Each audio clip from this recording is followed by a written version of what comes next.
मित्रांनो, जर तुम्ही परीक्षांची तयारी करणार असाल तर जीएस विषयाची चिंता माझ्यावर सोडून द्या.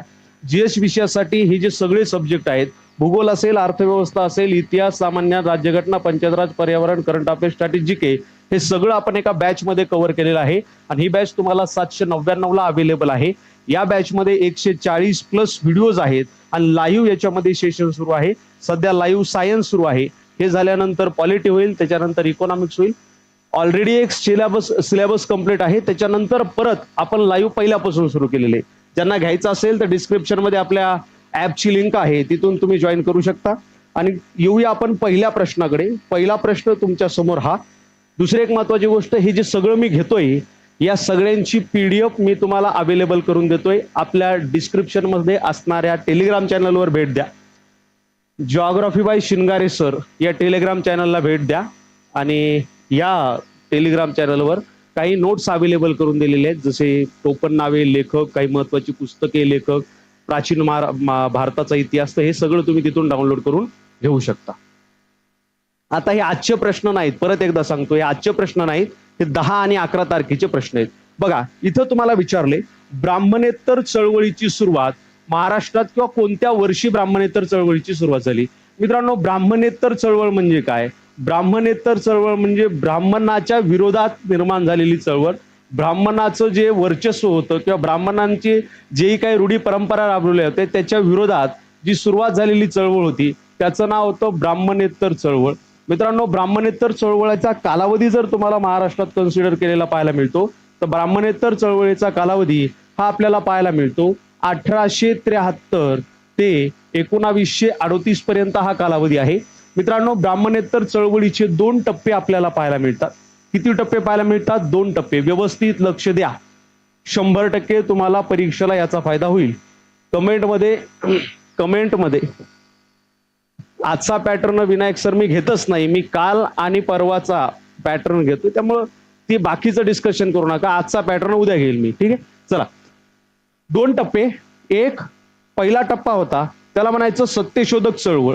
ही ब्राह्मणेतर चळवळीतली पहिली चळवळ होती, जिचं नाव सत्यशोधक चळवळ असं ठेवण्यात आलं. आणि ही चळवळ कोणी सुरू केली होती?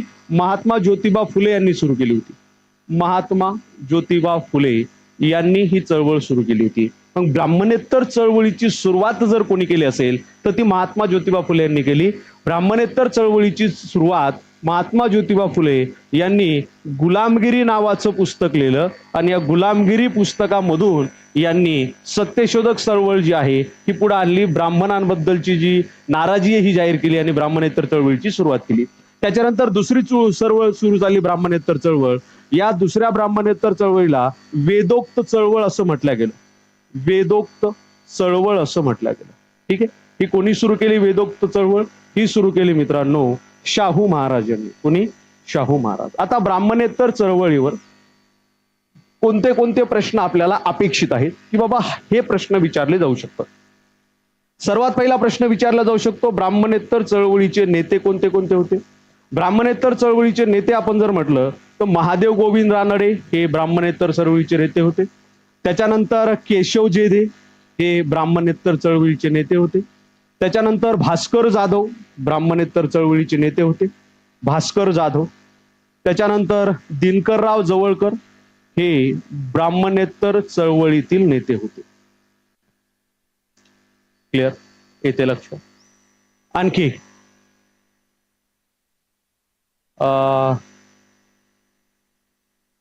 संदीप सर, ज्ञानेश्वर सर, सध्या इथं प्लीज बाकीच्या शिफ्टची चर्चा करू नका. आपण इथं सध्या या प्रश्नांचं एक्सप्लेनेशन पाहतोय. कमेंटमध्ये डिस्टर्ब नका करू. काय हरकत नाही ना, आपण सेपरेट उद्या ह्या पॅटर्नवर आणखी उद्या लेक्चर घेतो मी, काळजी नका करू आजच्या पेपरवर. ठीक आहे, चला. त्याच्यानंतर जर तुम्हाला विचारलं ब्राह्मणेतर चळवळी संबंधात कार्य जे आहे हे कोणतं कोणतं झालं होतं? मित्रांनो, एक छत्रपती मेळा ही संघटना स्थापन करण्यात आली होती. छत्रपती मेळा ही संघटना स्थापन करण्यात आली होती. ही संघटना केशव जेधे यांनी स्थापन केली. बघा, केशव जेधे जे ब्राह्मणेतर चळवळीचे महत्वाचे नेते होते. याचा उद्देश काय होता? याचा उद्देश होता जे टिळक आहे, टिळकांचे जे अनुयायी आहेत, या टिळकांच्या अनुयायांना आव्हान देणे. अनुयायांना आव्हान देणे. आणखी एक पुस्तक, आव्हान.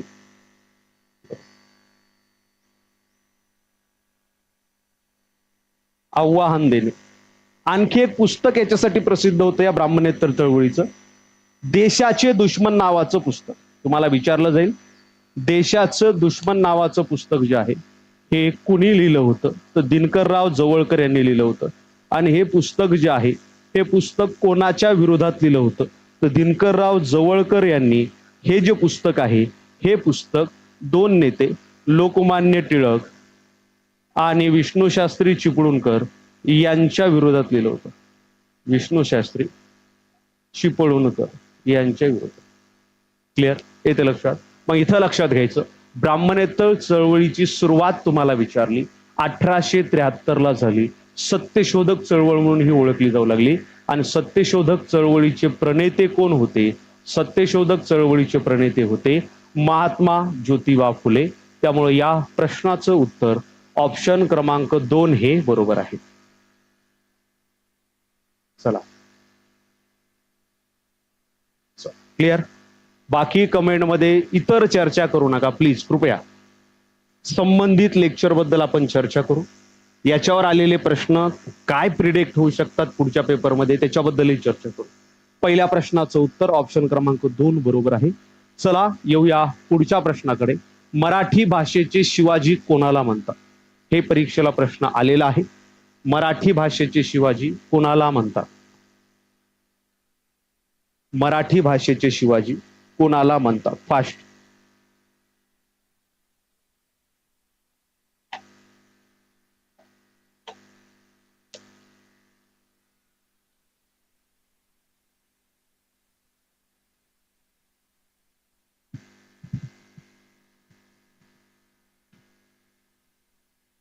ठीक आहे.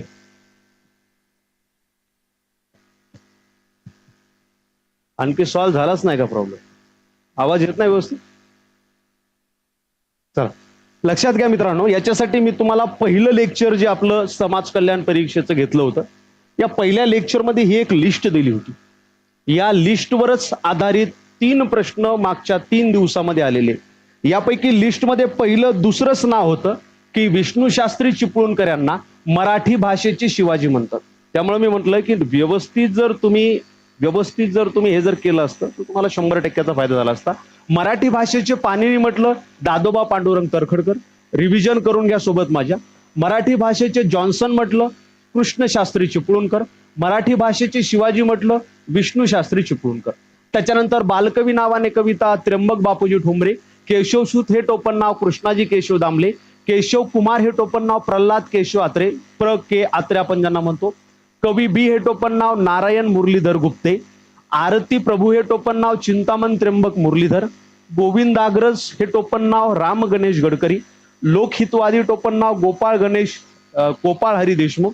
कुसुमाग्रज हे टोपण नाव वी वा शिरवाडकर. ग्रेस हे टोपण नाव माणिक शंकर गोडघाटे. अज्ञातवासी हे टोपण नाव दिनकर गंगाधर केळकर. महाराष्ट्र कवी हे टोपण नाव यशवंत दिनकर पेंढारकर. छोटा गंधर्व टोपण नाव सौदागर नागनाथ गोरे.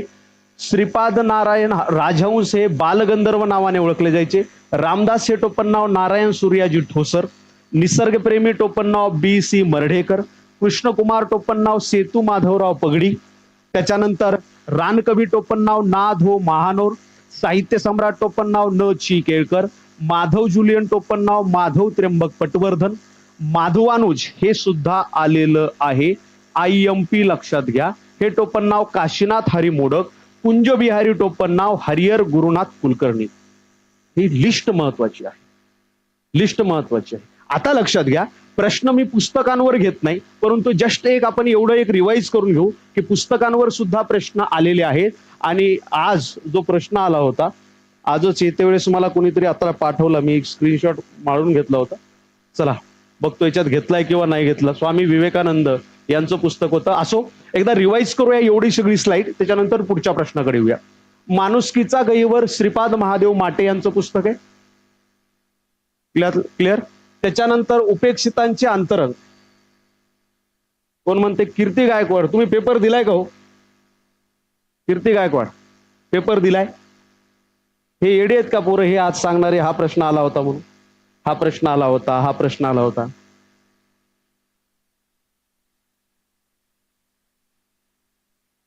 काही का आपलं डोळ्याचं आपलं दिमागाचं पाणी पाजळायचं. ठीक आहे. त्याच्यानंतर हे आलेलं आहे, मला का पाठवणारे वेडे आहेत का मग? चला पुढे घ्या. हा, ओबामा संजय आवटे, महात्म्याच्या अखेर जगन फडणीस, आई समजून घेताना उत्तम कांबळे, एक एक पान गौरी देशपांडे, अल्बर्ट आईन्स्टाईन, अंजली जोशी, बुद्ध आणि त्याचा धर्म डॉक्टर बाबासाहेब आंबेडकर. त्याच्यानंतर अंधारात गाव माझा कैलास दौंड. आणखी याच्यामध्ये हा, पूर्व आणि पश्चिम स्वामी विवेकानंद, अंधश्रद्धा प्रश्नचिन्ह आणि पूर्णविराम डॉक्टर नरेंद्र दाभोळकर. त्याच्यानंतर dream for my father Barack Obama. त्याच्यानंतर वैकुंठ किशोर सानप, समग्र तुकाराम दर्शन किशोर सानप. त्याच्यानंतर हा, व्यंकटेश मांडुळकरांची वावटळ लक्षात घ्या.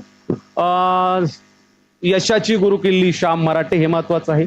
त्याच्यानंतर हुमान आहे संगीता उत्तम धायगुडे, शिक्षक असावा तर गिजूभाई, युगंधर आहे शिवाजी सावंत, आमचा बाप आणि आम्ही नरेंद्र जाधव, एका कोळियाने, हे नाही केलं तरी चालते, मनोविकारांचा मागोवा, तातो चान. चला इथपर्यंत कोणाला अडचण आहे? चलायचं पुढं.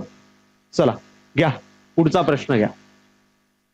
पुढचा प्रश्न आहे 2011 नुसार खालीलपैकी कोणत्या जिल्ह्यामध्ये सर्वाधिक नागरीकरण झाले होते? नागरिकीकरणावर परीक्षेला प्रश्न आला होता. विजय सर, हा प्रश्न आला होता, बरोबर आहे.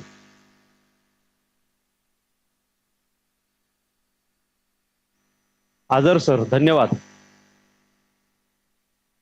ओके, पाठवलेली आहे का? मी बघतो प्रश्नांची यादी, 100% तुम्हाला फायदा होईल. तर चला घ्या मित्रांनो.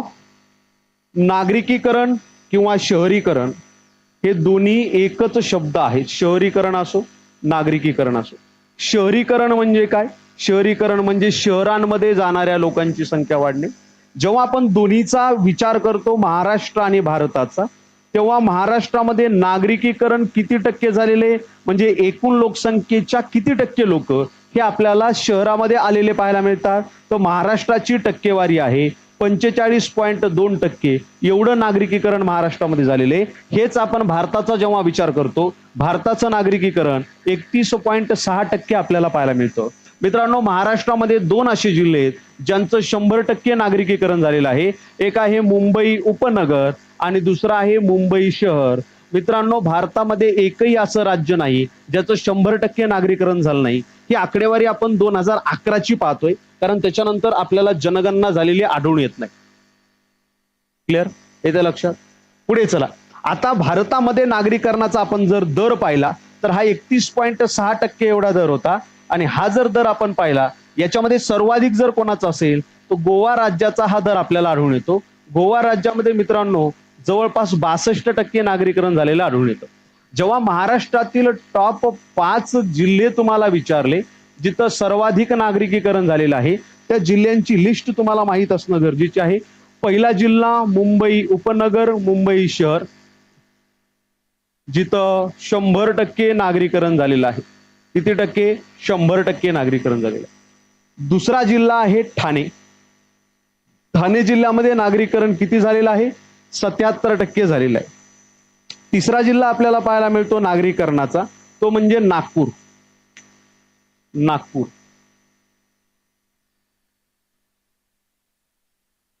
हा 15% पेक्षा कमी शहरीकरणाचा जिल्हा या लिस्ट मध्ये येऊन जाईल. मी प्रश्न तुम्हाला सर्वकष जसं येईल तसा प्रश्न दिलेला आहे.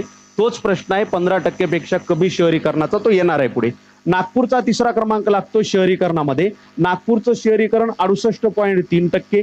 चौथा क्रमांक लागतो आपल्या पुणे जिल्ह्याचा. पुणे जिल्ह्याचं शहरीकरण आपण जर पाहिलं तर 61% एवढं. आणि पाचवा क्रमांक लागतो शहरीकरणामध्ये छत्रपती संभाजीनगरचा. छत्रपती संभाजीनगरमध्ये शहरीकरण किंवा नागरिकीकरण हे किती झालेलं आहे? तर हे आपल्याला झालेलं पाहायला मिळतं जवळपास 60%च्या आसपास, 60%. ठीक आहे. चला, आता जर तुम्हाला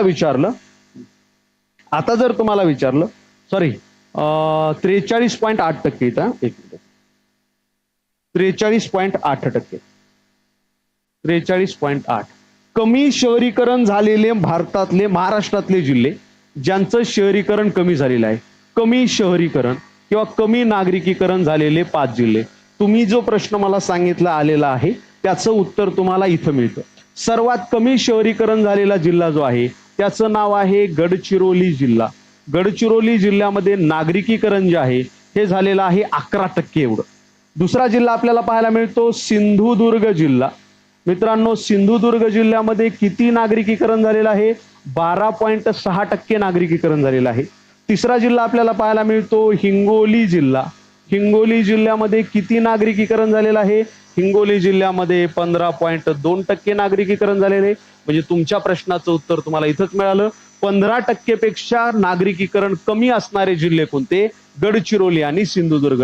एक टोक घ्यायचं महाराष्ट्राच्या पूर्वेकडचं, एक टोक घ्यायचं महाराष्ट्राच्या दक्षिणेकडचं. हे 2 जिल्हे सर्वात कमी नागरिकीकरणाचे.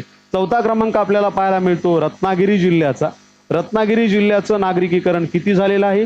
तर मित्रांनो इथं 16.3% नागरिकीकरण आपल्याला पाहायला मिळतं. आणि 5वा क्रमांक येतो नंदुरबार जिल्ह्याचा. नंदुरबार जिल्ह्यामध्ये किती नागरिकीकरण झालेलं आहे? 16.7% नागरिकीकरण झालेलं आहे. लक्षात घ्या, 100% पेक्षा जास्त नागरिकीकरण असणारे महाराष्ट्रात आहेत 2 जिल्हे, मुंबई उपनगर मुंबई शहर. 50% पेक्षा जास्त नागरिकीकरण असणारे महाराष्ट्रात आहेत 5 जिल्हे, मुंबई उपनगर मुंबई शहर, ठाणे, नागपूर आणि पुणे. बरोबर आहे? क्लिअर? समजलं का रे? चला मग या प्रश्नाच्या उत्तराकडे येऊया. इथं काय विचारलंय आपल्याला? प्रश्न मी वेगळा घेतलाय की 2011 नुसार खालीलपैकी कोणत्या जिल्ह्यामध्ये सर्वाधिक नागरिकीकरण झाले होते? ऑप्शन क्रमांक 1 ठाणेमध्ये झालं होतं 77% नागरिकीकरण. समजलं का रे? समजलं?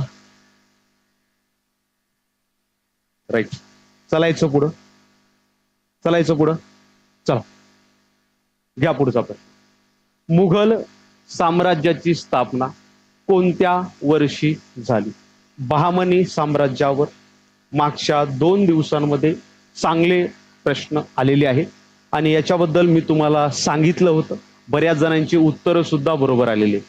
200 मिली पर्जन्यावर सुद्धा होता. ठीक आहे ना, आपण तेवढी शक्य नाही जेवढं घेणं, पण ज्या प्रश्नाचे आणखी 4 प्रश्न तयार होऊ शकतात असे प्रश्न घेतोय जेणेकरून तुमचे पुढचे येणारे प्रश्न इथं कव्हर होतील. मित्रांनो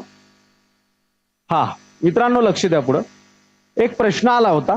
बहामनी साम्राज्याचे जे राज्य होते, बहामनी साम्राज्य जे होतं, या बहामनी साम्राज्याबद्दल मागच्या लेक्चरमध्ये एक प्रश्न थोडासा माझ्या राहून गेला किंवा इतक्या डिटेल येणार नाही, डीप येणार नाही म्हणून तो घेतला नव्हता. बहामनी साम्राज्य पाहायचं असेल त्याच्या अगोदरचं लेक्चर खाली दिलेलं आहे, तिथं जाऊन तुम्ही भेट द्या. 3 नंबरचं, हे चौथं 3 नंबरचं लेक्चर, त्याच्यामध्ये अख्खं बहामनी साम्राज्य 2 नंबर किंवा 3 नंबरचं बहामनी साम्राज्य कव्हर केले. मात्र बहामनी साम्राज्याचे जे राज्य होते ते राजे मी इथं घेतले नव्हते, शासक घेतले नव्हते. तर मित्रांनो एक 4-5 तुम्हाला राजे देतो ज्यांचा कार्यकाळ मागच्या 2 दिवसामध्ये विचारून झालेला आहे. बहामनी साम्राज्याची स्थापना जर विचारली तुम्हाला कोणी केली, बहामनी साम्राज्याची स्थापना आपल्याला पाहायला मिळते हसन गंगू यांनी केलेली. हसन गंगू कोण? हसन गंगू. बहामनी साम्राज्य जे आहे या बहामनी साम्राज्याचा पहिला बादशाह हसन गंगू होता. त्याच्यानंतर होता मोहम्मद शाह. पहा, त्याच्यानंतर होता मोहम्मद शाह. कधीपासून कधीपर्यंत विचारले तर हा 1358 पासून होता ते 1375 पर्यंत. 4-5 राजे ज्याच्यावर प्रश्न आला होता. मोहम्मद शाह 3ऱ्यावर प्रश्न होता म्हणून काही 2-3 नावं लक्षात असू द्या. दुसरा होता अल्लाउद्दीन शाह. पहा, अल्लाउद्दीन शाह. अल्लाउद्दीन शाह. अल्लाउद्दीन शाह कधीपासून कधीपर्यंत होता? हा होता 1375 ते 78. त्याच्यानंतर होता दाऊद. त्याच्यानंतर होता 3रा दाऊद. दाऊद कधीपासून होता? दाऊद फक्त 1च वर्ष होता, 1378 मध्ये होता. त्याच्यानंतर चौथा आपल्याला आपलं राजा पाहायला मिळतो, शासक पाहायला मिळतो मोहम्मद शाह दुसरा. मोहम्मद शाह दुसरा याच्यावरही प्रश्न नव्हता, 3ऱ्यावर प्रश्न होता 1378 ते 1397. त्याच्यानंतर बाकी भरपूर राजे आहेत. 5वं नाव देतोय मोहम्मद शाह 3रा, याच्यावर जो आज प्रश्न होता याचा शासनकाळ होता 1463 ते 82 एवढा. ठीक आहे, असो. आता हे झालं बहामनी साम्राज्याचं. आपण येऊया मुघल साम्राज्याच्या स्थापनेकडे. मित्रांनो, मुघल साम्राज्याचा संस्थापक होता, त्याचं नाव होतं बाबर. कोण होता? मुघल साम्राज्याचा संस्थापक बाबर. पेपर टफ होता, बरोबर आहे, बरोबर आहे. समजून घ्या, सगळ्यांना तसाच टफ जातो. जीएस हा तुमचा स्कोरिंग सब्जेक्ट, म्हणजे जीएस विषयात ज्यांना मार्क्स जास्त त्यांचा पेपर लवकर निघतो, हे तुम्ही टीसीएस पॅटर्नवरून लक्षात घ्या. त्याच्यामुळे जीएस विषयावर भर द्या. आपल्या मुलांना व्यवस्थित पेपर गेला, लक्षात घ्या. मित्रांनो, बाबर जो आहे हा संस्थापक होता मुघल साम्राज्याचा. जर तुम्हाला विचारलं मुघल साम्राज्याचा संस्थापक कोण होता? बाबर. मुघल साम्राज्याची स्थापना जी आहे ही बाबरनं कधी केली? संस्थापक आणि स्थापना जर तुम्हाला विचारली तर ही केलेली आपल्याला पाहायला मिळते 1526 ला. मागच्या वेळेस आपण पाहिलं होतं पानिपतचं पहिलं युद्ध. मित्रांनो, पानिपतच्या पहिल्या युद्धामध्ये मुघल साम्राज्याची स्थापना झाली. पानिपतचं पहिलं युद्ध झालं होतं 1526 ला. कोण कोण होतं याच्यामध्ये? बाबर व्हर्सेस कोण होतं? बाबर व्हर्सेस इब्राहिम लोदी. आणि इब्राहिम लोदीचा बाबरनं पराभव केला आणि मुघल सत्ता जी आहे ही काबीज केली. मुघल साम्राज्याचा संस्थापक बनला, स्थापक बनला. मित्रांनो, बाबर बद्दल जर विचारायचं झालं तर एक गोष्ट लक्षात घ्या की बाबरची जी आत्मकथा आहे, आत्मकथा, तिचं नाव काय आहे? कमेंट बॉक्समध्ये मला सांगा बाबरची आत्मकथा. मित्रांनो, आता महत्वाच्या गोष्टी लक्षात घ्या. मित्रांनो, बाबर यापूर्वी कोणत्या राज्याचा राजा होता? यापूर्वी बाबर जो आहे हा फरगना जिल्ह्याचा राजा होता. फरगना जिल्ह्याचा नाही, फरगना राज्याचा राजा होता. फरगना राज्याचा राजा. आता मुघल साम्राज्यातील शासक लक्षात घ्या. मुघल साम्राज्यातील शासक ज्याचा कार्यकाळ लक्षात घ्या, परीक्षेला प्रश्न विचारला जाऊ शकतो. मित्रांनो, जसा बाबरचा कार्यकाळ संपला, बाबरच्या कार्यकाळानंतर दुसरा शासक आपल्याला गादीवर बसलेला पाहायला मिळतो, तो म्हणजे हुमायूं. कोण? हुमायूं. मित्रांनो, हुमायूं 1530 ते 1556 पर्यंत गादीवर आला. 1530 ते 1556.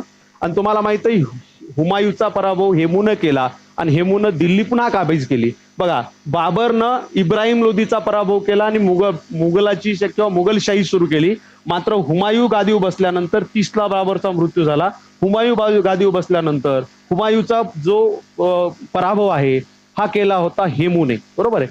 हेमूने केल्यानंतर हेमूकडून पुन्हा ते हिसकून घेतलं हुमायूंचा मुलगा अकबराने. हुमायूं नंतर मग गादीवर बसला कोण? अकबर बसला. अकबर वयाच्या 13व्या वर्षी गादीवर बसला होता. मित्रांनो, अकबराने या ठिकाणी 1556 पासून राज्य सुरू केलं ते 1605 पर्यंत राज्य केलेलं आपल्याला पाहायला मिळतं. या पानिपतची दुसरी लढाई जी आहे, दुसरी लढाई ही हेमू आणि अकबरामध्ये झाली. अकबरानंतर अकबराचा मुलगा हा चौथा शासक बनला. अकबरानंतर गादीवर बसला कोण? जहागीर. पहा, अकबरानंतर गादीवर बसला जहागीर. मित्रांनो, जहागीर तुम्हाला माहित असेल सलीम अनारकलीची कहाणी. सलीम लहानपणी जो होता तो जहागीर होता, म्हणजे मोठा झाल्यानंतर तो राज्यकर्ता झाला. तर सलीम अनारकलीची कहाणी अनेक त्याच्यामध्ये आख्यायिका येतात. कोणी म्हणते ती पळून गेली होती, कोणी म्हणते अकबराने तिला दरवाजामध्ये हे जिवंत काय म्हणते कोंडलं होतं, कोणी म्हणते ती अस्तित्वातच नव्हती. असो, त्याच्याबद्दल जायचं नाही. जहागीर लक्षात घ्या, तो तेव्हाचा सलीम. तर याचं शासन होतं 1605 ते शासक होता तो 1627 पर्यंत. त्याच्यानंतर त्याचा मुलगा आला शहाजहा गादीवर. शहाजहा हा त्याचा मुलगा गादीवर आला. शहाजहानं किती दिवस राज्य केलं? 1627 ते 1657 पर्यंत राज्य केलं. आणि त्याच्यानंतर मग गादीवर आला 6 नंबर, मग आला औरंगजेब, जो शहाजहानचा मुलगा होता. औरंगजेब. औरंगजेबानं कधीपासून कधीपर्यंत शासन केलं? मग 1657 ते 1707 पर्यंत औरंगजेबानं शासन केलं. शेवटचा जर मुघल राजा तुम्हाला जर म्हटलं, यात इथपर्यंत बहादूर होते. शेवटचा मुघल राजा म्हणजे इथपर्यंत बहादूर म्हणण्यापेक्षा फुटाणेखोर, बरोबर आहे. आणि शेवटचा जर मुघल राजा म्हटलं म्हणजे यांनी सत्ता भरपूर लांबवली पूर्ण जगामध्ये, म्हणजे यांचा दरारा तेव्हा होता. शेवटचा मुघल राजा होता बहादूर शाह जफर. बहादूर शाह जफर शेवटचा मुघल राजा. 1857 पर्यंत तो दिल्लीच्या गादीवर होता. असो, तर इथं 1526 मध्ये मुघल साम्राज्याची स्थापना कोणी केली? बाबर यांनी केलेली, लक्षात येते. चालायचं. विजय सर धन्यवाद. नक्कीच फायदा होतो, व्यवस्थित करत राहा. ठीक, चल.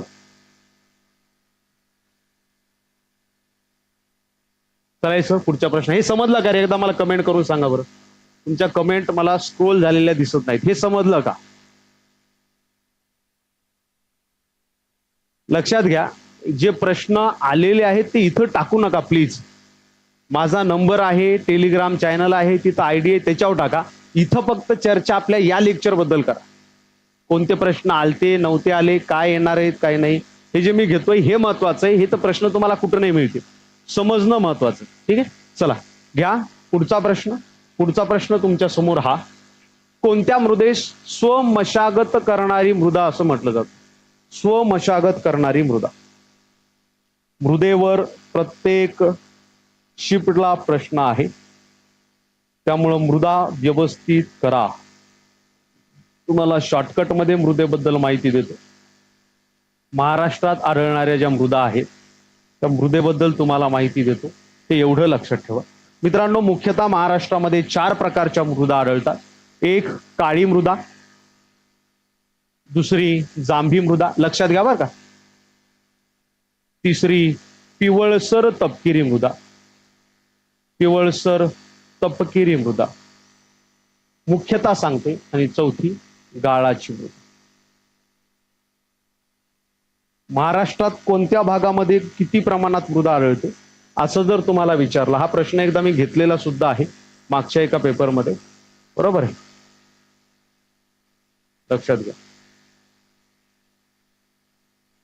हा महाराष्ट्राचा नकाशा आहे. महाराष्ट्राच्या नकाशामध्ये व्यवस्थित जर तुम्ही पाहिलं तर महाराष्ट्राच्या नकाशामध्ये एवढ्या भागामध्ये वेगळी मृदा आढळते, एवढ्या भागामध्ये वेगळी आढळते, एवढ्या भागामध्ये वेगळी आढळते, त्याच्यानंतर एवढ्या भागामध्ये वेगळी आढळते, आणि एवढ्या भागामध्ये वेगळी आढळते. जर तुम्हाला विचारलं महाराष्ट्रात सर्वाधिक कोणती मृदा आढळते, तर मित्रांनो महाराष्ट्रात सर्वाधिक 75% जर म्हटलं ही काळी मृदा आपल्याला पाहायला मिळते. किती टक्के? 75% आपल्याला महाराष्ट्रात काळी मृदा पाहायला मिळते. मग इथं या, महाराष्ट्रात 75% काळी मृदा. त्याच्यानंतर नंबर लागतो महाराष्ट्रात पिवळसर तपकिरी मृदेचा. पिवळसर तपकिरी मृदा कुठे कुठे आढळते? पूर्व विदर्भामध्ये या सगळ्या भागामध्ये, उत्तर कोकणामध्ये या सगळ्या भागामध्ये. त्याच्यानंतर आहे तांबडी मृदा किंवा लाल मृदा. महाराष्ट्रात तांबडी मृदा किंवा लाल मृदा कुठे कुठे आढळते? ही आढळते या ठिकाणी, ही आढळते भंडारदऱ्याच्या ठिकाणी, म्हणजे दक्षिण कोकण आणि भंडारदरा. पिवळसर तपकिरी मृदा आणखी एका ठिकाणी आढळते, ती म्हणजे कुठं? तर दक्षिण महाराष्ट्र. हे झालं महाराष्ट्रातील मृदेचं स्ट्रक्चर. तुम्हाला सर मग ही गाळाची मृदा कुठे आढळते? तर मित्रांनो, हे जे सगळे नदीखोरे आहेत त्या सगळ्या नदीखोऱ्यांमध्ये आपल्याला गाळाची मृदा आढळते. मग ते भीमा नदीखोरं असेल, गोदावरी नदीखोरं असेल, तापी नदीखोरं असेल, त्याच्यानंतर पैनगंगा नदीखोरं असेल, वर्धा नदीखोरं असेल, वैनगंगा नदीखोरं असेल, तानहिता नदीखोरं असेल, इथे आपल्याला त्या मृदा पाहायला मिळतात. क्लिअर? आता लक्षात घ्या, या मृदेचा आपण जर एक एक विचार केला, ही जी काळी मृदा आहे मित्रांनो, तुम्हाला सरळ सरळ विचारलं जातं कोणतीही मृदा कशी तयार होते? कोणती मृदा खडकापासून तयार होते? काळी मृदा कोणत्या खडकापासून तयार होते? काळी मृदा बेसॉल्ट प्रकारच्या खडकापासून तयार होते. जर जांभी मृदा विचारली कोणत्या खडकापासून तयार होते? जांभी मृदा होते जांभा खडकापासून तयार. पिवळसर तपकिरी मृदा कोणत्या खडकापासून तयार होते? पिवळसर तपकिरी मृदा प्राचीन खडकापासून तयार होते, विंध्य, आर्कियन वगैरे वगैरे वगैरे. लक्षात घ्या, याचा कलर काळा कशामुळं? याचा कलर काळा याच्यामध्ये असणाऱ्या टिटॅनिफेरस मॅग्नेटाइडमुळं. टिटॅनिफेरस मॅग्नेटाइड नावाचा घटक आहे. तुम्ही गावाकडे जर, म्हणजे तुम्ही जर महाराष्ट्रामध्ये महाराष्ट्र पठारावर राहत असाल, गावाकडे विहीर खोदताना एक काळं पाषाण लागतं. काळं पाषाण दुसरं तिसरं काही नाही, तो आहे बेसॉल्ट खडक, टिटॅनिफेरस मॅग्नेटाइड. याच्यामध्ये ॲल्युमिनियम आणि लोहाचं संयुग असतं. ॲल्युमिनियम आणि लोह यांचं संयुग असतं, म्हणून याचा रंग लाल आपल्याला पाहायला मिळतो. याच्यामध्ये मित्रांनो आयर्न पेरॉक्साईड घटक असतो, आणि त्याच्यामुळे याचा रंग जो असतो हा रंग आपल्याला पिवळसर तपकिरी पाहायला मिळतो. आता याला ठेवूया थोडंसं बाजूला. कारण याच्याबद्दलही चर्चा केली. काळ्या मृदेबद्दल विचारलं होतं मित्रांनो. काळी मृदा जी आहे या काळ्या मृदेचे वैशिष्ट्य लक्षात घ्या. काळ्या मृदेमध्ये सेंद्रिय द्रव्याचं प्रमाण कमी असतं. सेंद्रिय द्रव्याचं प्रमाण हे कमी असतं. खनिजांचं प्रमाण जे आहे, खनिजे व्यवस्थित असतं, खनिजे बऱ्यापैकी असतं. मात्र याच्यामध्ये तिसरा महत्वाचा घटक आहे ते म्हणजे चुनखडी. चुनखडीचं प्रमाण याच्यामध्ये जास्त असल्यामुळे ही मृदा जी आहे ही ओलावा टिकवून ठेवू शकते. लक्षात घ्या, ओलावा टिकवून ठेवू शकते. म्हणजे 10-10 दिवस जरी पाणी नाही आलं, 15-15 दिवस जरी पाऊस नाही पडला, तरी सुद्धा या मृदेमध्ये शक्ती अशी आहे की ही मृदा ओलावा टिकवून ठेवू शकते. मित्रांनो लक्षात घ्या, चुनखडीचं प्रमाण ज्या मृदेमध्ये जास्त, तिथं ओलावा टिकवून ठेवण्याची कॅपॅसिटी जास्त. इथं चुनखडीचं प्रमाण नगण्य आहे, इथं काही प्रमाणामध्ये आहे, इथं काही प्रमाणामध्ये आहे. ज्या भागामध्ये पाऊस जास्त असतो त्या भागामध्ये जांभी मृदा असते, बाकीचे खनिज वाहून जातात. लोहयुक्त खनिजच इथं पाहायला मिळतं. काळ्या मृदेबद्दल चर्चा करत असताना मित्रांनो, ही जी काळी मृदा आहे, काळ्या मृदेला उन्हाळ्यामध्ये भेगा पडतात. लक्षात घ्या, ही जी काळी मृदा आहे या काळ्या मृदेला अशा उन्हाळ्यामध्ये शेतामध्ये जर तुम्ही कधी जात असाल, जर तुम्ही मराठवाडा विदर्भामध्ये राहत असाल आणि शेतामध्ये जात असाल, तुम्हाला असं दिसतं की या ठिकाणी तुम्हाला भेगा पडलेल्या पाहायला मिळतात. या भेगामुळे काय होतं मित्रांनो, या भेगामुळे भेगेच्या आतमध्ये हवा जाते आणि मृदेमधला असणारा 25% हवेचा वायूचा घटक जो आहे हा पूर्ण करते. प्रदूषणकारी घटक असणाऱ्यांना किल करते, मारून टाकते. म्हणून या मृदेला स्वतः मशागत करणारी मृदा म्हणतात. जुने लोक काय म्हणायचे? जुने लोक म्हणायचे की जेवढं जास्त उन्हामध्ये तू रान तळवशील, म्हणजे जास्त तापल, तेवढं तुला जास्त उत्पन्न होईल. कारण काय याचं? जुने लोक जानेवारीमध्येच रानामधले शेतामधले सगळे घटक काढून टाकायचे, नांगरून टाकायचे. उन्हात तळू द्या म्हणायचे रान. उन्हात जेवढं जास्त तळतील तेवढं त्याच्यातून उत्पन्न जास्त. म्हणून काळ्या मृदेला स्वतः मशागत करणारी मृदा म्हणतात. ऑप्शन क्रमांक 1 हे बरोबर आहे. इथं चुनखडीचं प्रमाण व्यवस्थित आहे, खनिजांचं प्रमाण व्यवस्थित आहे, सेंद्रिय द्रव्याचं प्रमाण मात्र मित्रांनो कमी आहे. म्हणून मराठवाडा आणि विदर्भामध्ये सगळ्यात जास्त कोणत्या खताची मागणी असेल तर ती असते सेंद्रिय खताची मागणी. सेंद्रिय खत जेवढा जास्त तेवढं ह्या मृदेमधून उत्पन्न जास्त. महाराष्ट्रात सर्वात सुपीक जर मृदा असेल तर ती आहे गाळाची मृदा, आणि गाळाच्या मृदेनंतर सुपीकतेचा क्रमांक लागतो दुसरा, तर ती आहे काळ्या मृदेचा. दुसऱ्या क्रमांकाची सर्वाधिक सुपीक मृदा म्हणून ही काळी मृदा ओळखली जाते. समजलं का? समजलं? समजलं? हा, हिला रेगूर मृदा सुद्धा म्हणतात, हिला लाव्हा मृदा सुद्धा म्हणतात. रेगूर किंवा लाव्हा ही याच मृदेची इतर नावे आहेत. समजलं? चलायचं पुढं. चलायचं का रे पुढं? ही पीडीएफ मी अवेलेबल करून देतो आपल्या टेलिग्राम चॅनलवर. जॉईन करून टाकायचे टेलिग्राम चॅनल, संपला विषय. त्याच्यात भरपूर नोट्स आहे. घ्या पुढचा प्रश्न घ्या. NNP मध्ये कशाचा समावेश होतो? आता ही छोटीशी कन्सेप्ट आहे छोटीशी. GDP, GNP वगैरे वगैरे तुम्ही ऐकत असता, पेपरमध्ये बातम्या ऐकत असता. मात्र नेमकं GDP म्हणजे काय, NNP म्हणजे काय, तो कसा मोजला जातो वगैरे वगैरे अशा पद्धतीचे कन्सेप्च्युअल प्रश्न तुम्हाला आता परीक्षेला विचारले जातात. तर लक्षात घ्या, एक मला 5 मिनिट द्या तुमचे, 5 ते 7 मिनिट. तुम्हाला GDP, GNP काय आहे हे तुम्हाला मी समजून सांगतो.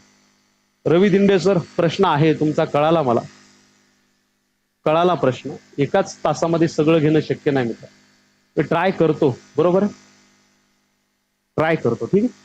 आता बघा, एक 4 कन्सेप्ट आहे. 4 कन्सेप्ट पैकी पहिली जी कन्सेप्ट आहे ही कन्सेप्ट आहे GDP. दुसरी कन्सेप्ट आपल्याला पाहायला मिळते NDP.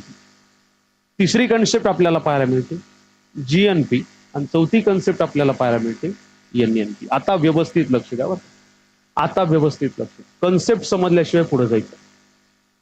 एखाद्या देशाचा GDP कसा मोजला जातो? एखाद्या देशाचा GDP हा त्या देशामध्ये तयार होणाऱ्या वस्तू आणि सेवांवरून मोजला जातो. एखाद्या देशामध्ये किती प्रमाणात वस्तू आणि सेवा निर्माण झाल्या याच्यावरून त्या देशाचा GDP मोजला जातो. भारताचा GDP म्हणजे काय? बघा, याच्यामध्ये आणखी एक संकल्पना मित्रांनो पाहायला मिळते. याच्यामध्ये एक संकल्पना आहे निवासी व्यक्ती आणि अनिवासी व्यक्ती. आता निवासी व्यक्ती आणि अनिवासी व्यक्ती हे क्वालिटीची संकल्पना वेगळी आहे, या जीडीपी मोजमापाची संकल्पना वेगळी आहे.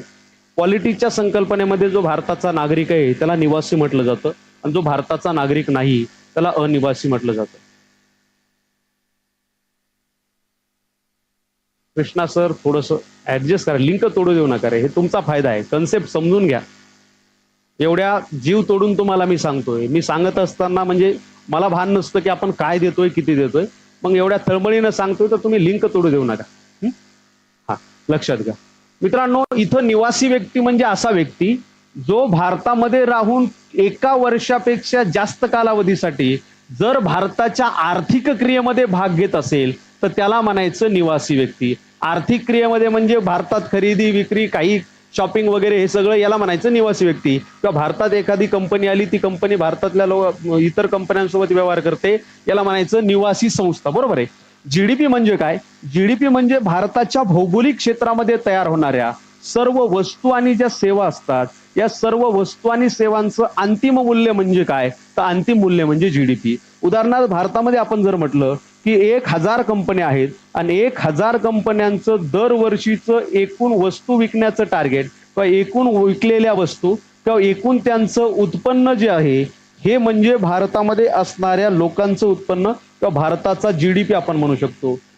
1000 कंपन्यांचं उत्पन्न भारतातील लोकांनी, मी तुम्हाला एखादा कोर्स विकतोय, मला पैसे येतात, हे सुद्धा याच्यामध्ये मोडलं जातं. आपल्या देशामध्ये तयार झालेल्या वस्तू याचं बाजार मूल्य काढलं जातं. एखादा मोबाईल तयार होते 30,000ला, तर मग हा 30,000लाच कन्सिडर केला जातो. एखादा मोबाईलचं कव्हर तयार होते 100 रुपयाला, म्हणजे विकलं जाते, ते 100 रुपयेच कन्सिडर केले जातात. अशी प्रत्येक वस्तूची आणि सेवेची अंतिम बेरीज म्हणजे भारताचा जीडीपी झालं. आता या भारताच्या जीडीपी मध्ये काय असतं मित्रांनो? भारताच्या जीडीपी मध्ये बाहेरच्या एखाद्या कंपनीनं भारतामध्ये जरी प्लॅन टाकला असेल, उदाहरणार्थ सॅमसंग नावाची कंपनी आहे, तिनं भारतामध्ये एखादा प्लॅन टाकला आणि या सॅमसंग कंपनीनं 1000 करोड मोबाईल निर्माण केले किंवा 1000 करोड उत्पन्न केलं, हे भारताच्या भौगोलिक सीमेच्या आतमध्ये आहे ना, म्हणून तो भारताच्या जीडीपी मध्येच मोजलं जातं. समजतंय? केवळ आणि केवळ भौगोलिक सीमेच्या आतमध्ये तयार होणाऱ्या वस्तू आणि सेवांची बेरीज अंतिम मूल्य म्हणजे भारताचा जीडीपी झाला, ज्याला आपण ग्रॉस डोमेस्टिक प्रोडक्ट असं म्हणतो. मग उदाहरण घ्या तुम्ही, अंबानीनं समजा आपण म्हटलं की अमेरिकेमध्ये एखादी कंपनी टाकली असेल आणि अंबानीला तिथं उत्पन्न झालं, मात्र अमेरिकेमध्ये टाकलेल्या कंपनीचं उत्पन्न भारताच्या जीडीपी मध्ये मोजत नाहीत, कारण ते अमेरिकेच्या भौगोलिक क्षेत्रामध्ये आहे. पण अंबानीला लाखोचा जरी फायदा झाला तरी ते भारताच्या जीडीपी मध्ये येत नाही. आता जीएनपी म्हणजे काय? जीएनपीचा सरळ सरळ अर्थ होतो, हा जो जीडीपी आपण मिळवतोय, हे जीडीपी मिळवत असताना जो घसारा झालेला आहे तो मायनस करणं. जीडीपी मधून घसारा मायनस करणं म्हणजे काय? जीडीपी मधून घसारा म्हणजे हे सगळं उत्पन्न मिळवत असताना तुमच्या मशीन वापरल्या गेल्या, तुमचे वाहनांची टायर घासले गेले, वाहतूक मध्ये खर्च झाला, हे सगळं मायनस केल्यानंतर जे घसारा मायनस केल्यानंतर मिळतं त्याला म्हणायचं देशाचा एनडीपी. मुद्दा कळाला? आता दुसरा मुद्दा आहे जीएनपी म्हणजे काय, कारण आपल्याला एनएनपी पर्यंत जायचे, तर जीएनपी समजल्याशिवाय एनएनपी कडे जाता येत नाही. जीएनपी म्हणजे काय? तर जीएनपी म्हणजे gross national product. Gross national product म्हणजे काय? आपल्या देशात बाहेरच्या लोकांच्या, जसं सॅमसंगनं काही उत्पन्न घेतलं, अमेरिकेच्या एखाद्या कंपनीनं उत्पन्न घेतलं, त्यांनी घेतलेलं उत्पन्न मायनस करायचं. म्हणजे सॅमसंग कंपनीनं जेवढं उत्पन्न घेतलं ते त्याच्या देशात देऊन टाकायचं, ऑस्ट्रेलियानं जेवढं घेतलं त्यांच्या देशात देऊन टाकायचं, अमेरिकेनं जेवढं घेतलं त्यांच्या देशात देऊन टाकायचं. आणि आपले जे लोक आहेत जे बाहेरच्या देशामध्ये काहीतरी करतायत, जसं अंबानीचं उदाहरण दिलं, अमेरिकामध्ये लाखो रुपये कमवले, हे भारताच्या उत्पन्नामध्ये सामील करायचे, हे भारताच्या उत्पन्नामध्ये सामील करायचे. एखादी मोबाईल कंपनी आहे युरोपमध्ये, तिनं काही तिथं कमवलं, हे भारताच्या उत्पन्नामध्ये सामील करायचे. म्हणजे बाहेरच्या लोकांचे पैसे देऊन टाकायचे आणि आपल्या लोकांचे बाहेरच्या देशातले पैसे वापस आणायचे. हे जेव्हा आपण काउंट करतो त्याला आपण जीएनपी म्हणतो, ग्रॉस नॅशनल प्रोडक्ट म्हणतो. हे आपल्या देशाचं उत्पन्न असतं. मात्र हे देशाचं उत्पन्न जेव्हा घसारा मायनस करून काढलं जातं तेव्हा त्याला आपण म्हणत असतो एनएनपी, नेट नॅशनल प्रोडक्ट. म्हणजे घसारा मायनस करून याला लागलेला जेवढाही घसारा झालेला असेल, मशिनरीजला झालेला असेल, वाहतुकीला झालेला असेल, हे सगळं वगळायचं आणि जे मिळतं ते आहे NNP. आणि मित्रांनो, नेट नॅशनल प्रोडक्ट एक बाजारभावाला मोजलं जातं आणि दुसरं घटक किमतीला मोजलं जातं. तर घटक किमतीला बाजारभावाला मोजलेलं आपलं जे NNP असतं यालाच भारताचे राष्ट्रीय उत्पन्न म्हणतात. भारताचे राष्ट्रीय उत्पन्न म्हणतात. कमी वेळेमध्ये ही संकल्पना समजून सांगण्याचा प्रयत्न केला. तसं हिला अर्धा एक तास लागतो संकल्पनेला, तरी तुम्हाला कमी वेळेमध्ये सांगण्याचा प्रयत्न केला. जे भारताच्या भौगोलिक सीमेच्या आतमध्ये तयार होतं, मग ते भारतात असणाऱ्या निवासी लोकांचं असो किंवा अनिवासींचं असो, ह्या सगळ्यांचं उत्पन्न भारताच्या GDP मध्ये काउंट केलं जातं. हे उत्पन्न तयार करण्यासाठी ज्या मशिनरीज वगैरे वापरल्या गेल्या, जे वाहतुकीसाठी साधनं वापरले गेली, यांचा जो घसारा झाला, हे मायनस करून जे मिळत असतं ते मिळत असतं NDP, नेट डोमेस्टिक प्रोडक्ट, घसारा मायनस करून. भारतामध्ये लोकांनी कमवलेलं उत्पन्न बाहेरच्या देशातले त्यांना वापस देऊन टाकलं. आपल्या लोकांनी बाहेरच्या देशात कमवलेलं उत्पन्न आपण भारतामध्ये वापस आणलं. म्हणजे हे प्रॉपर आपल्या देशाचं उत्पन्न झालं. मात्र हे स्थूलमध्ये आपण मोजलंय, घसारा मायनस केला नाही, त्याला म्हणायचं GNP. आणि घसारा मायनस करून हे आपल्या देशाचं उत्पन्न काउंट करतो, त्याला म्हणायचं NNP. आणि NNP जेव्हा बाजारभावाला मोजलं जातं, बाजारभावाला म्हणजे ह्या पेनची MRP 1000 रुपये असेल, 1000 रुपयेच काउंट झाली, अशा बाजारभावाला मोजलं जातं, त्याला म्हटलं जातं भारताचे राष्ट्रीय उत्पन्न. मग इथं विचारलंय NNP मध्ये कशाचा समावेश होतो? NNP मध्ये GNP मधून जेव्हा घसारा मायनस करतो तेव्हा NNP मिळत असतं. GNP मायनस घसारा, GNP मायनस घसारा हे ऑप्शन असायला पाहिजे होतं. GNP मायनस घसारा ते आपल्यासाठी झालं काय? NNP. समजलं का रे? समजलं का? फास्ट कमेंट करा. ठीक आहे, चलायचं पुढं. समजलं का? तुमच्या काहीच कमेंट आलं नाही तुम्हाला. चला पुढच्या प्रश्नावर येऊया आपण. पुढचा प्रश्न आहे, आर्य महिला समाजाची स्थापना कोणी केली?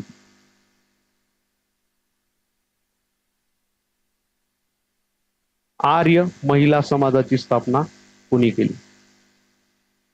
मित्रांनो, आर्य महिला समाजाची स्थापना ही पंडिता रमाबाई यांनी केली. पंडिता रमाबाई ह्या TCSच्या सर्वात आवडत्या समाजसेविका आणि यांच्यावर TCS खूप वेळा प्रश्न विचारतो. तर त्यांची एक काही महत्वाचे मुद्दे त्यांची या ठिकाणी मी मांडतो. त्यांचा जन्म तुम्हाला विचारला तर त्यांचा जन्म 1858 सालचा, पंडिता रमाबाई यांचा. त्यांना पद जे आहे हे पद मित्रांनो सरस्वती आणि पंडिता असं 2 पद त्यांना मिळालेले पाहायला मिळतात. सरस्वती आणि पंडिता, बरोबर आहे, हे पद पाहायला मिळतं. आता येऊया त्यांच्या कार्याकडे. मित्रांनो 1882 मध्ये त्यांनी आर्य महिला समाज स्थापन केला. आर्य महिला समाज. जर तुम्हाला विचारलं आर्य महिला समाजाची स्थापना कुठे केली, तर आर्य महिला समाजाची स्थापना मित्रांनो पुणे या ठिकाणी केली. जर तुम्हाला विचारलं 1882 ला शिक्षणाचं बद्दलच्या अहवालासाठी एक कमिशन आलं होतं ज्याचं नाव होतं हंटर कमिशन, त्या हंटर कमिशन पुढे कोणत्या महिला समाज सुधारकांनी साक्ष दिली? तर मित्रांनो हंटर कमिशन पुढे साक्ष जी आहे ही पंडिता रमाबाई यांनी कधी दिली? 1882 ला दिली. हंटर कमिशन पुढे साक्ष. पुढे लक्षात घ्या मित्रांनो, पंडिता रमाबाई जे आहेत यांनी 1883 ला एक पुस्तक लिहिलं, इंग्लंडचा प्रवास. इंग्लंडचा प्रवास पुस्तक लिहिलं. बर, याला धरूनच आणखी एक सांगतो. त्यांचं एक आत्मचरित्र आहे. त्यांचं एक आत्मचरित्र आहे. आत्मचरित्राचं नाव आहे 1907 ला लिहिलेलं आत्मचरित्र माझी साक्ष. कोणतं आत्मचरित्र आहे? माझी साक्ष. हे त्यांचं आत्मचरित्र आपल्याला पाहायला मिळतं. मित्रांनो त्यांनी ख्रिश्चन धर्माचा स्वीकार केला होता. 1883 ख्रिश्चन धर्म स्वीकारला. परीक्षेला जर प्रश्न आला पुढीलपैकी कोणत्या समाज सुधारकांनी ख्रिश्चन धर्म स्वीकारला होता, तर पंडिता रमाबाईंनी ख्रिश्चन धर्म स्वीकारल्याचं आपल्याला पाहायला मिळतं. त्याच्यानंतर मित्रांनो त्यांचं एक पुस्तक आहे ज्याचा प्रश्न वारंवार विचारला जातो. 1887 ला पुस्तक लिहिलं होतं हायकास्ट हिंदू वुमन, उच्च वर्णीय हिंदू स्त्री, उच्च वर्णीय हिंदू स्त्री, हे त्यांचं पुस्तक प्रसिद्ध आहे, हिंदू स्त्री. सर्वात महत्वाचं त्यांचे कार्य. मित्रांनो, त्यांनी स्थापन केलेल्या काही संस्था जर आपण पाहिल्या, त्यांच्या संस्थेवर प्रश्न आपल्याला आलेला पाहायला मिळतो. सर्वात पहिली संस्था आहे त्यांची 1889 ला स्थापन झालेली शारदा सदन. कोणती संस्था आहे? शारदा सदन. बर, कोणत्या शहरामध्ये स्थापन केली तुम्हाला जर विचारलं, उत्तर आहे मुंबई या ठिकाणी स्थापन केली. आणि नंतर ही जी आहे 1890 ला पुणे या ठिकाणी यांनी हलवलेली आपल्याला पाहायला मिळते. याचं नामकरण शारदा नावाच्या पहिल्या मुलीवरून, शारदा गद्रे ही पहिली मुलगी होती, त्याच्यावरून त्यांनी नामकरण केलं. 1897 ला एक आणखी सदन स्थापन केलं, त्याचं नाव होतं मुक्ती सदन. मुक्ती सदन कुठे स्थापन केलं? तर मित्रांनो, यांनी केडगाव या ठिकाणी मुक्ती सदन स्थापन केलेलं आपल्याला पाहायला मिळतं. त्याच्यानंतर यांची काही आश्रम जर तुम्हाला विचारलं, आश्रम कोणते कोणते होते? एवढं केलं तर सफिशियंट आहे, याच्या बाहेर काय प्रश्न येणार आहे यांचा? प्रीती सदन त्यांचा आश्रम आहे, प्रीती सदन. कारण हे सगळं तुम्हाला ते आपण म्हणतो ना, ऊसातून रस, ऊस टाकून टाकून रस काढून आणतो ना आपण, ते तसं सगळा रस द्यायलो, आता फक्त चौथा राहिलाय. त्यामुळे हे लक्षात ठेवा, प्रीती सदन हे अपंगांसाठी सुरू केलं, अपंगांसाठी. त्याच्यानंतर सदानंद सदन, सदानंद सदन हे अनाथ मुलांसाठी सुरू केलं, अनाथसाठी. आणि बातमी सदन जे आहे, बातमी सदन हे सुरू केलं कोणासाठी? तर हे अंध स्त्रियांसाठी त्यांनी सुरू केलेलं पाहायला मिळतं. राईट, केसरीय हिंद पदवी त्यांना देण्यात आली होती.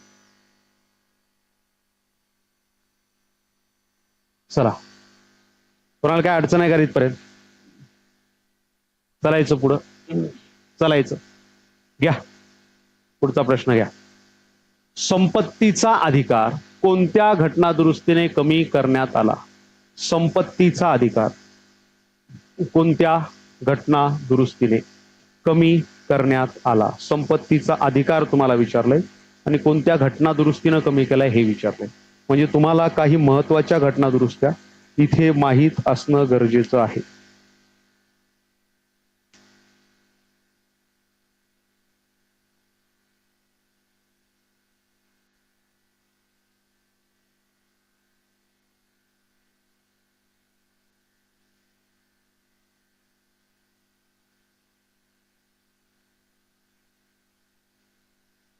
शारदा सदनवर प्रश्न होता, राईट, त्याच्यामुळं मी घेतोय नाही.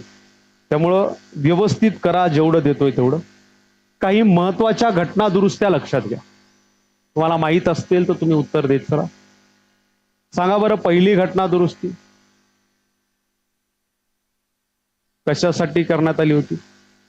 31वी घटना दुरुस्ती. मी महत्वाचं घेतो बरं का. 31वी घटना दुरुस्ती, त्याच्यानंतर 42वी घटना दुरुस्ती, त्याच्यानंतर 44वी घटना दुरुस्ती, त्याच्यानंतर 52वी घटना दुरुस्ती, 61वी घटना दुरुस्ती. हे जे महत्वाचं आहे हे मी तुम्हाला सांगतो. 73वी घटना दुरुस्ती, 73 आणि 74वी घटना दुरुस्ती. हे पहिल्यांदा देतो, त्याच्यानंतर आपण आणखी महत्वाचं बघू.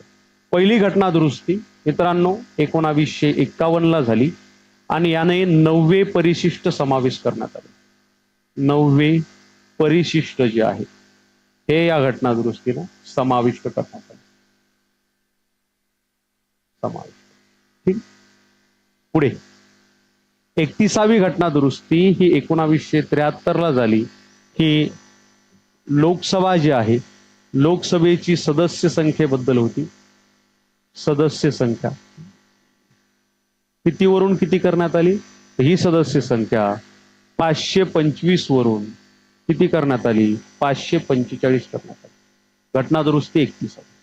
42वी घटना दुरुस्ती ही करण्यात आली 1976 ला. तिला मिनी कॉन्स्टिट्यूशन असं म्हटलं जातं, मिनी कॉन्स्टिट्यूशन.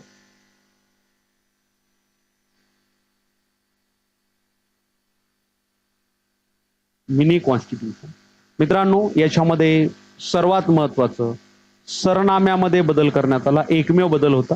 3 शब्द सरनाम्यामध्ये टाकण्यात आले. एक धर्मनिरपेक्ष शब्द टाकण्यात आला. परीक्षेला विचारलं जाईल धर्मनिरपेक्ष शब्द कोणत्या घटना दुरुस्तीनं 42व्या. त्याच्यानंतर समाजवादी शब्द याच घटना दुरुस्तीने समाजवादी. त्याच्यानंतर याच घटना दुरुस्तीने एकात्मता शब्द टाकण्यात आला. एकात्मता. आणखी महत्वाचं 42व्या घटना दुरुस्तीने मूलभूत कर्तव्य ऍड करण्यात आले. मूलभूत कर्तव्य हे ऍड करण्यात आलेले आपल्याला पाहायला मिळतं. मूलभूत कर्तव्य हे भाग 4 मध्ये आपल्याला पाहायला मिळतात. भाग 4A हे ऍड करण्यात आलं. त्याच्यानंतर 42व्या घटना दुरुस्तीने भरपूर बदल केले. 44व्या घटना दुरुस्तीने ते रिव्हर्स करण्यात आले. मात्र सर्वात महत्वाचा बदल 44व्या घटना दुरुस्तीनं आपल्याला संपत्तीचा अधिकार जो आहे हा कमी करण्यात आलेला आपल्याला पाहायला मिळतो. त्याच्यानंतर या घटना दुरुस्तीनं आपण जर म्हटलं की 42व्या घटना दुरुस्तीमधील जी घटना दुरुस्ती झाली होती याच्यामधील बदल जे आहेत हे पूर्ववत केले. हे बदल जे आहेत हे पूर्ववत करून घेतले. त्याच्यानंतर 52वी घटना दुरुस्ती सगळ्यांना माहित पाहिजे ही 1985 ला झालेला आहे. पक्षांतर बंदी कायदा. कोणता कायदा? पक्षांतर बंदी कायदा. 52वी घटना दुरुस्ती. त्याच्यानंतर 61वी घटना दुरुस्ती मतदानाचा अधिकार. प्रौढ मतदानाचा अधिकार 1989 ची घटना दुरुस्ती आहे. मतदानाचा अधिकार जो आहे हा अधिकार 21 वरून 18 करण्यात आला. 18 वर्ष. ठीक आहे. 73वी 74वी घटना दुरुस्ती ही स्थानिक स्वराज्य संस्था संदर्भात आहे. स्थानिक स्वराज्य संस्था. ठीक आहे. त्या काही महत्वाच्या घटना दुरुस्त्या.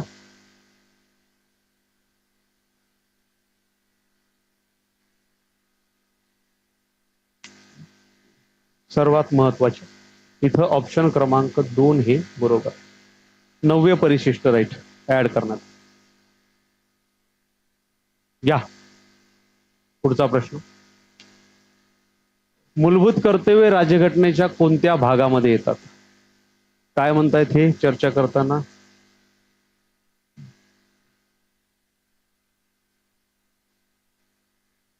चला, मूलभूत कर्तव्य घटनेच्या कोणत्या भागामध्ये येतात? मित्रांनो, तुम्हाला माहित असायला पाहिजे आपल्या राज्यघटनेमध्ये एकूण 25 भाग आणि 12 अनुसूच्या आहेत. 25 भाग आणि 12 अनुसूच्या आहेत. भागामध्ये विचारले भाग किती आहेत? 25. यापैकी काही महत्वाचे भाग ज्याच्यामध्ये तुम्हाला प्रश्न आलेला आहे, जसं मूलभूत कर्तव्याचा प्रश्न आहे. मित्रांनो, राज्यघटनेचा भाग 1 जो आहे बघा, एकूण भाग किती आहेत राज्यघटनेमध्ये? एकूण भाग आहेत 25 आणि परिशिष्ट किती आहे किंवा अनुसूच्या किती आहे? तर अनुसूच्या आपल्याला पाहायला मिळतात. अनुसूची आपल्याला पाहायला मिळते किती? तर अनुसूची आहे 12. आता यापैकी भाग 1 जो आहे हा आहे संघराज्य आणि राज्यक्षेत्र. संघराज्य व राज्यक्षेत्र. जर तुम्हाला विचारलं भाग 1 मध्ये कलम किती ते किती आहे, तर भाग 1 मध्ये कलम 1 ते 4 आपल्याला पाहायला मिळतं. भाग 2 जर तुम्हाला विचारला राज्यघटनेचा भाग 2 हा कशाशी संदर्भात आहे, तर हा नागरिकत्वाशी संदर्भात आहे. नागरिकत्व. पहिले 4-5च भाग महत्वाचे विचारले जातात. नागरिकत्व कलम किती ते किती पर्यंत आहे? नागरिकत्व कलम 5 ते आपल्याला 11 पर्यंत पाहायला मिळतं. 5 ते 11. त्याच्यानंतर तिसरा प्रश्न म्हणजे तिसरा भाग, भाग 3 जो आहे हा भाग 3 आहे मूलभूत हक्कासंदर्भात. मूलभूत हक्कासंदर्भात राज्यघटनेमध्ये मूलभूत हक्क हे कलम 12 ते 35 मध्ये दिलेले किंवा या राज्यघटनेच्या भाग 3 मध्ये दिलेले आहे. त्याच्यानंतर मार्गदर्शक तत्वे येतात भाग 4 मध्ये. भाग 4 मार्गदर्शक तत्वे. मार्गदर्शक तत्वे. तर मार्गदर्शक तत्वे कुठून कुठपर्यंत? हे सुरू होतात कलम 36 पासून कलम 36 ते कलम 51 पर्यंत. कलम 36 ते 51 पर्यंत. मित्रांनो, हा महत्वाचा भाग IMP इथं काय विचारले तुम्हाला? मूलभूत कर्तव्य विचारले. तर भाग 4.1.1 येतो. हा भाग 4.1 किंवा 4A, या भाग 4A मध्ये मूलभूत कर्तव्य समाविष्ट करण्यात आलेले. मूलभूत कर्तव्य कोणतं कलम ऍड करण्यात आले? याच्यामध्ये कलम 51A ऍड करण्यात आले. कलम 51A मूलभूत कर्तव्य. क्लिअर? चला पुढे चला. 6 नंबर, हा भागावर प्रश्न आहेत. त्याच्यानंतर भाग जर 5 तुम्हाला विचारला, भाग 5, तर हा आहे संघ राज्याशी संबंधित. संघ राज्य म्हणजे केंद्र शासन आपण म्हटलं तरी चालतं. याच्यामध्ये राष्ट्रपती आले तुमचे, याच्यामध्ये पंतप्रधान आले, उपराष्ट्रपती आले, सगळं सगळं सगळं याच्यामध्ये. क्लिअर? त्याच्यानंतर भाग 6 जर तुम्हाला पाहायला मिळतो, तर भाग 6 जो आहे हा राज्याशी संबंधित आहे. राज्य धोरण म्हणजे याच्यामध्ये प्रत्येक राज्य आलंय, त्याच्यामध्ये मुख्यमंत्री, राज्यपाल, उपमुख्यमंत्री वगैरे वगैरे. उपमुख्यमंत्री त्याच्यात नाही समजा, सॉरी, मंत्रिमंडळ वगैरे वगैरे सगळं. हा एक महत्वाचा भाग. भाग 9 जो आहे, हा भाग 9 आपल्याला पंचायत राज संदर्भात पाहायला मिळतो. पंचायत राज. क्लिअर? चला, इथं विचारले मूलभूत कर्तव्य राज्यघटनेच्या भाग 4 मध्ये. मात्र भाग 4 मध्ये कोणत्या? भाग 4A मध्ये आपल्याला आढळून येतात. भाग 4A मध्ये. क्लिअर? समजते का रे? भाग 4A मध्ये. क्लिअर?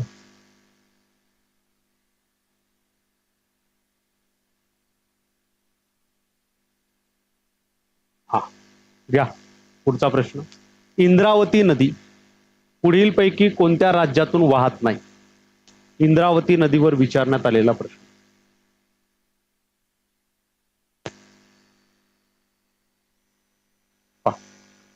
मित्रांनो, इंद्रावती नदी महाराष्ट्रात कुठे आहे? बऱ्याच जणांना प्रश्न पडला की सर महाराष्ट्रात कुठे आहे इंद्रावती नदी? महाराष्ट्रात तर नाही. उत्तर आहे तसं नाहीये मित्रांनो. महाराष्ट्राच्या परीक्षेत प्रश्न आला तर असू शकते महाराष्ट्रामध्ये इंद्रावती नदी. जर तुम्ही व्यवस्थित पाहिलं तो गोदावरी नदीचा उगम जो आहे हा होतो इथं त्र्यंबकेश्वर या ठिकाणी. ही गोदावरी नदी बरं का, हे जी मी तुम्हाला देतोय ही गोदावरी नदी. इंद्रावती गोदावरी नदीचीच उपनदी आहे. उगम झाल्यानंतर अशा पद्धतीनं नांदेडमधून ही जाती तेलंगणामध्ये, आणि तेलंगणामधून परत गडचिरोलीमध्ये ही नदी डोकं वर काढते. गडचिरोलीमध्ये जशी ही नदी आली, हिच्या 3 महत्वाच्या उपनद्या. एक पैनगंगा नदी, दुसरी वर्धा नदी, आणि तिसरी वैनगंगा नदी. यांचा एकत्रित संगम जो आहे हा ओळखला जातो प्राणहिता नावाने. आणि ही प्राणहिता नदी जशी इथं येऊन मिळाली, प्राणहितेच्या बाजूलाच या ठिकाणी या महाराष्ट्रामध्ये गडचिरोली जिल्ह्यामध्ये एक नदी सोमनूर या ठिकाणी येऊन मिळते. हिचं नाव आहे इंद्रावती नदी. कोणती नदी?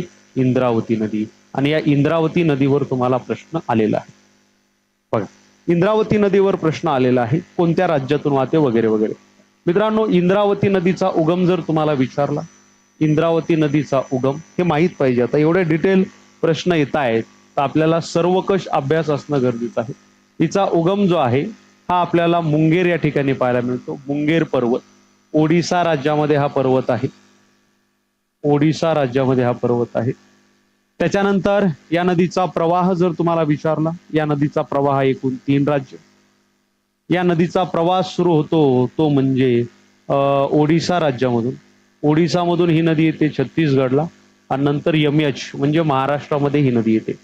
ही नदी गोदावरी नदीची उपनदी आहे. गोदावरी नदीची उपनदी आहे. उपनदी आहे.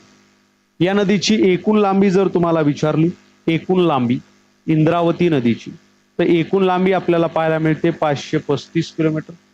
आणि जर महाराष्ट्रातली लांबी विचारली तर महाराष्ट्रातली लांबी आपल्याला पाहायला मिळते 129 किलोमीटर. किती किलोमीटर? 129. महाराष्ट्रात केवळ गडचिरोली जिल्ह्यामधूनच नदी वाहते.